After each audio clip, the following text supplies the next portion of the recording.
I'm Tom Baker, this is Chasing Cars, and this is the Toyota HiLux Rogue.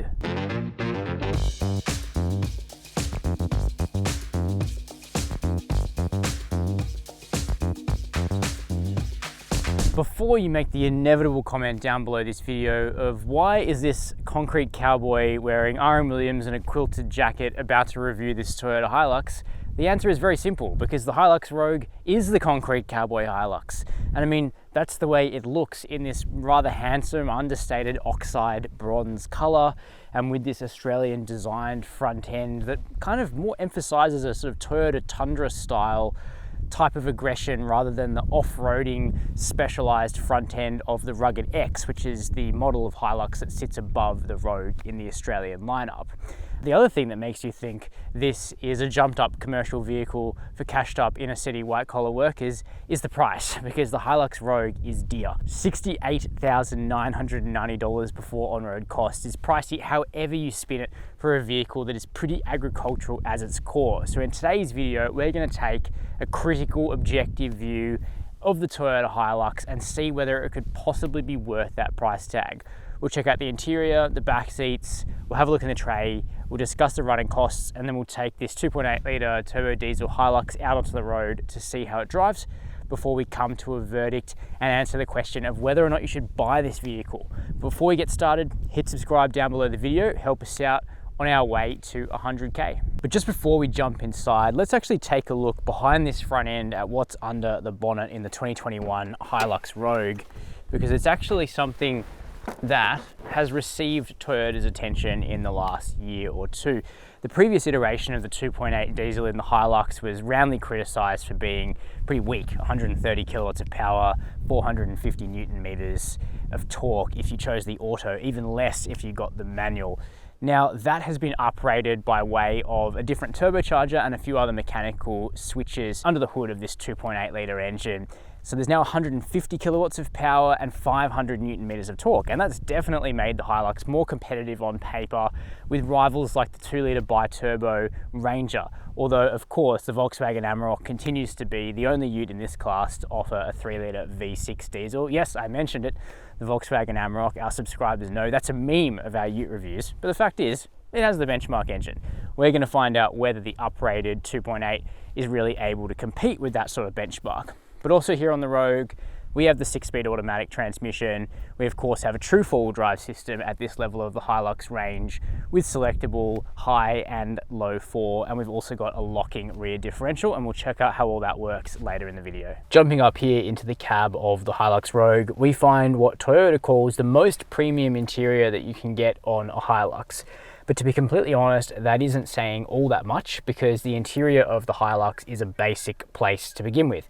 And in a lot of ways, that reflects the fact that the HiLux is meant to be a durable, hard-working, agricultural vehicle for serious work.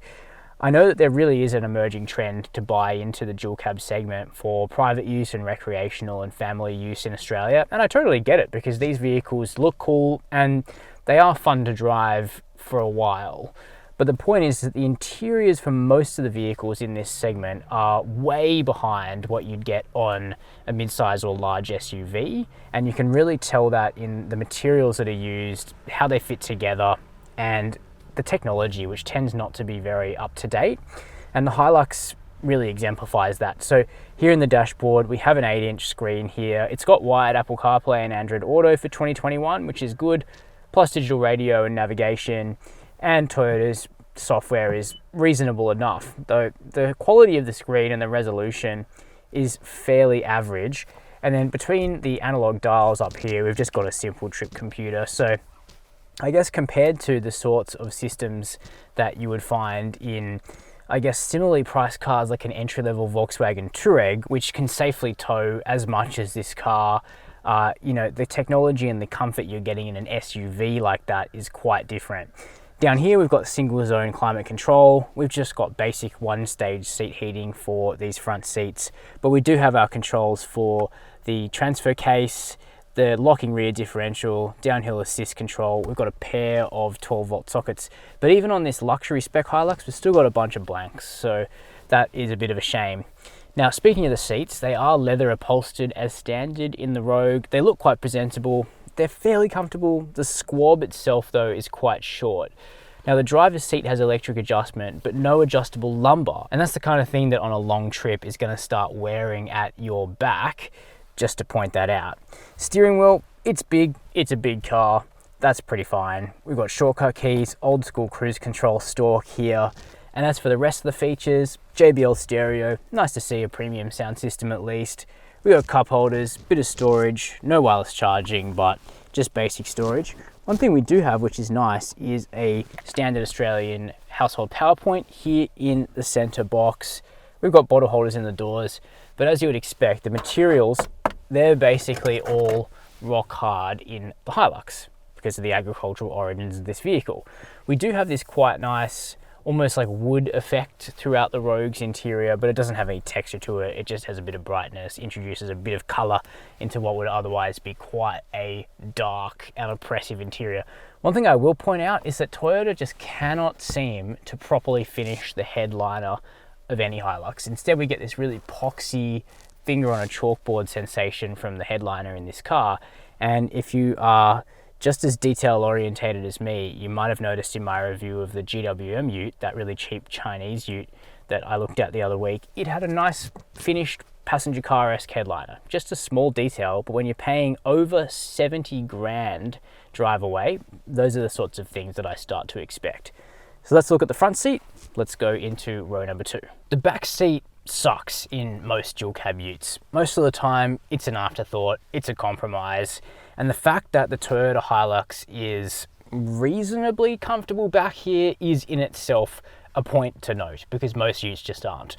It still has some of the typical problems like a high floor because of this vehicle's body-on-frame construction. It just means that we can't get these footwells low enough so that your legs get much support. So the squab is noticeably lower than this kind of point here in your knees, but it's nowhere near the worst I've seen. Headroom, that's good. Legroom's good, tow room is not so good, and that is again because of the high floor plan of the vehicle. The front seats have to be mounted lower than normal so that they have enough headroom for the driver. So just small things like that, which are the inherent compromises of a vehicle that is mainly designed to be driven over the goat tracks of Southeast Asia with sufficient clearance. It's not designed to cosset kids being driven to private school in Sydney, and that's why the back seat just can't compete with a large SUV, for example. We do have air vents though, that's good to see. We have bag hooks on the back of each of the front seats. They can cope with 4 kilos. I know that because it says so. And we do actually have a flip down armrest in sort of one consideration of luxury there. We also have baby seat fittings on both of these outboard seats, which is worth pointing out. Now, really hard materials here, but we've got grab handles to help you get in and steady yourself over beaten terrain, which this vehicle is more than capable of handling. And it's also worth pointing out that unlike the Amarok, which yes, gets a lot of mentions in our ute reviews because of its excellent powertrain, we do actually have rear airbags, which makes this car more suitable for families, but still not as good a family car as an SUV or a station wagon, of course. Here around the back of the HiLux Rogue, you get a bit more of a subtle tailgate design than on most other variants of the HiLux, which tend to spell out Toyota in big letters across the back, which I actually quite like. But here on the Rogue, we get chrome badging. Ooh. But over here for the Rogue sticker, you get just that, a sticker. Oh well. Anyway, the oxide bronze, again, nice looking color. And the tray itself, quite special for a HiLux. If you've seen my SR5 review of this facelifted HiLux, you'll remember that that car, despite being pretty expensive itself, just had a bare metal tray, which was so scratched up, even with only a few thousand Ks on the clock. Now, the Rogue has a carpeted tray, which is quite special, and I think it speaks to the intent of a lot of people that purchase an expensive HiLux who actually don't really want what a ute can do, which is have an open tray that you can just toss worksite materials and a dog and stuff like that into. For a lot of people who live in the city now, a premium dual cab like this is actually about the shape of it, about the look of it, the lifestyle of it, maybe taking it off-road a couple of times. And that means that a secure, carpeted, insulated tray is actually a good solution. So for people that actually aren't going to be putting a whole bunch of dirty crap into the back of the HiLux, this carpeted arrangement is actually probably what you want, because you can put suitcases in here, you can put more delicate stuff in here, and it's not going to get scratched up, it's not going to get broken, and it's not going to create a huge mess. Now, interestingly, it's actually just Velcroed down, so you could really do this to any HiLux, but you still get the same size tray, which is about 1570 mil long, 1640 mil wide thereabouts, but only around 1100 mils wide between the arches.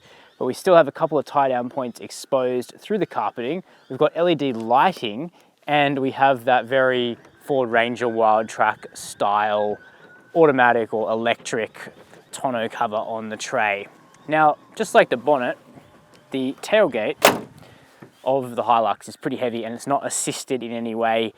We have seen a few damped tailgates starting to come through over the last few months, particularly that GWM Ute, the Chinese one, has a really nice damped tray or tailgate with a step included. Nothing like that on the HiLux, just the basic arrangement. But what's it going to cost you to run a 2.8 litre HiLux with the full drive system? Well, the fuel consumption of the HiLux is still a little on the high side. Interestingly, the bump in power and torque didn't seem to really change the fuel consumption, which is good, but you're still going to get somewhere around that 11 or 12 litre per 100k combined mark in the real world. Now, on the highway, it is going to drop quite significantly. In town, it doesn't ever get like stupidly bad because it does have a good amount of low end torque that you can kind of glide around on, but you shouldn't expect this to be an incredibly frugal vehicle. Now, the warranty on the HiLux is 5 years with unlimited kilometers for private buyers, although for business buyers, there are some upper limits on the kilometers that you can do in that period, but they're still pretty generous, and you'd have to be driving this thing all day, every day to kind of breach those limits. Now, servicing the HiLux is a bit less convenient than for some rivals, and that's because servicing is required every 10,000 Ks, and 3 years of that system, which also covers 60,000 kilometers of distance, will set you back $1,560. And finally, insurance on the HiLux. In the last 12 months, the median budget direct customer paid $1,115 to comprehensively insure a new Toyota HiLux. Everybody's situation varies, and your premium will vary based on things insurers take into account, like where you live, how you drive the car, who drives the car, their driving history, where it's garaged, etc. So if you believe the marketing, the HiLux Rogue is the luxury HiLux, the refined HiLux.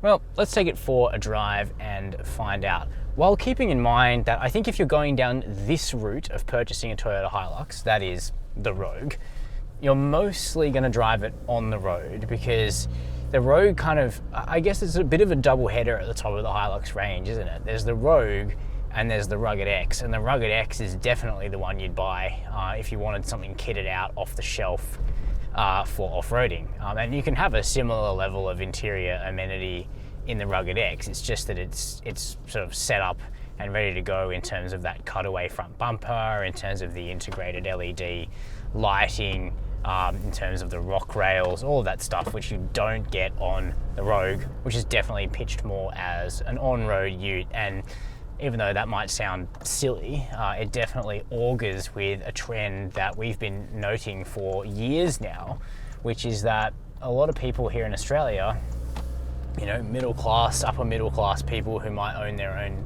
business, purchase vehicles like this to drive maybe to or from the work site, even to or from the office. You know, as I said up the front of the video, it's a bit of a concrete cowboy special. So, is it good at being a concrete cowboy special? Let's find out.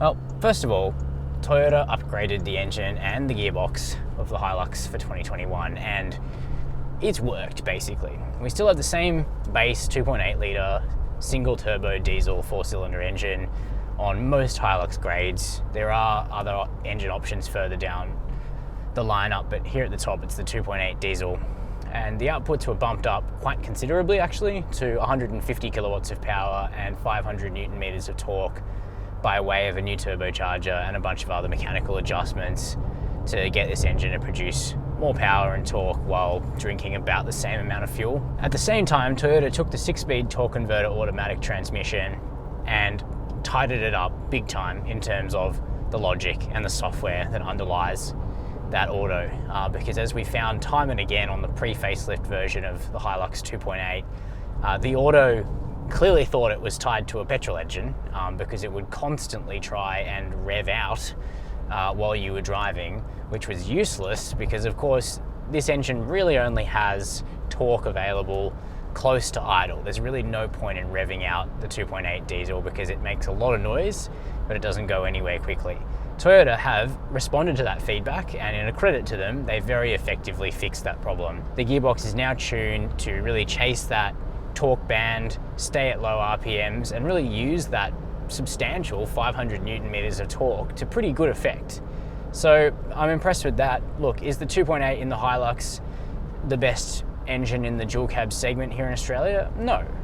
I think both of the Ranger's motors, the 5-cylinder and the bi-turbo 4-cylinder, are superior. The Amarok V6 still has the best engine in the segment. As a whole, that vehicle has other drawbacks, but its engine and gearbox are not drawbacks of an Amarok. But the Toyota is no longer kind of embarrassingly caught short, I suppose, which is good. But I think it's actually the ride and the handling of the HiLux that hold it back from being able to claim that mantle of a luxury ute that can command a drive-away price of over 70 grand. Now, I think a HiLux SR5 makes a lot of sense to a lot of people. It's pretty well kitted out. It looks pretty good outside in SR5 trim. It of course gets the upgraded engine, but it just keeps a bit of a cap on the cost. At the Rogue level, you are expecting, I think, something that can compete a little bit more squarely with an SUV in terms of ride.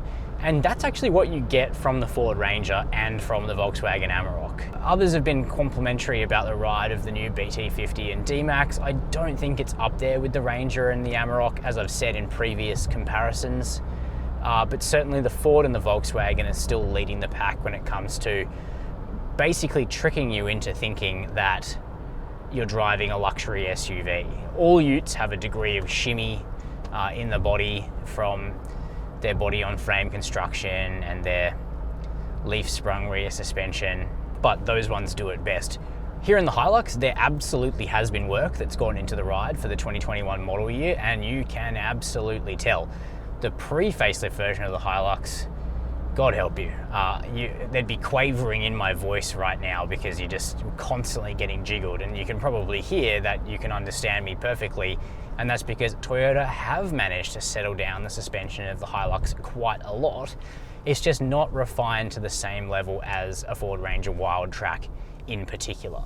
Now, in an SR5, that doesn't bother me so much, but at this kind of price in the Rogue, you know, it just makes you think, is there a bit further they could take the on-road suspension character of the HiLux to really kind of justify that price? Now, look, would I be more confident in taking a HiLux Rogue really far off the beaten track in Australia than a ute from another manufacturer? Definitely.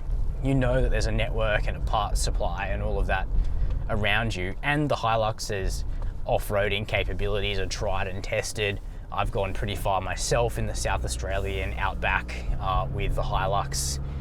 It's certainly proved its credentials to me, and you know, that's a massive factor in purchasing one of these vehicles if you're going to actually use it off the blacktop extensively. But I think for most people that purchase the luxury grade of ute, like the Rogue, like the Wildtrak, it's really mostly about on-road dynamics and gravel road capability and maybe a little bit of light off-roading. And in that context, the HiLux is certainly up to the task. I just want to make sure that you negotiated, you know, as hard as you could in terms of the deal that you get on this car, because there's no avoiding that it's a pretty expensive Toyota HiLux. Now, onto the safety features, which are definitely better than they were when this shape of HiLux first launched in Australia. In that time, Toyota have given it more and more of their safety sense suite of technologies. So we now have AEB on this vehicle. We've got adaptive cruise control. We've got a lane departure system, which is not as strong as it is on Toyota's SUVs like the Kluger or the RAV4, but it certainly does something. And we also have blind spot monitoring plus a reversing camera. No reversing AEB, but you know, at least you've got a pretty crisp camera on the HiLux. So hopefully that gives you a bit of an impression of what this vehicle is like to drive. Definitely an improved 4-cylinder diesel and 6-speed automatic gearbox. acceptable ride and handling, if not class leading, and good levels of safety for this segment at the moment. I think the next leap for the HiLux, where it potentially takes on a 6-cylinder engine in diesel form to take on the next Ford Ranger, which we know will have a V6 diesel, that'll be the one to watch, I reckon. So those are my impressions of the 2021 Toyota HiLux Rogue. To tell you the truth, the luxury end of the spectrum is not where the Toyota HiLux is at its best. You'd buy a HiLux if you were going seriously out there in Australia, outback touring, well off the beaten track, or if you actually do intend to go off-roading seriously in your dual cab ute. That's because of this vehicle's well-earned reputation for durability and the easy availability of spares and parts throughout Australia, because Toyota's network is just unparalleled. I don't think you buy a HiLux because you want the nicest interior of the range or because you're looking for a refined vehicle, because it doesn't actually do those things particularly well.